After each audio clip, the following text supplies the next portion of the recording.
You ask Tiger to solve. This deals with linear equations with one unknown. The final result is x equals -9.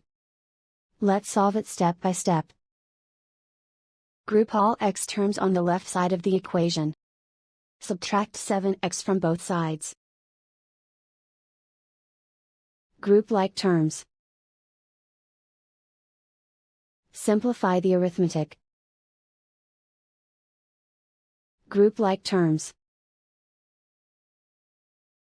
Simplify the arithmetic. Group all constants on the right side of the equation. Add 1 to both sides. Simplify the arithmetic.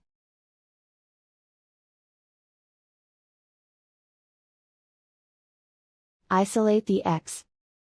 Divide both sides by -5.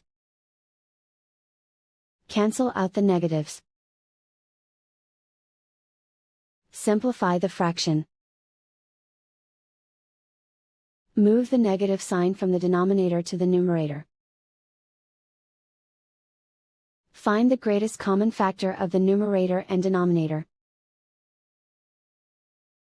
Factor out and cancel the greatest common factor.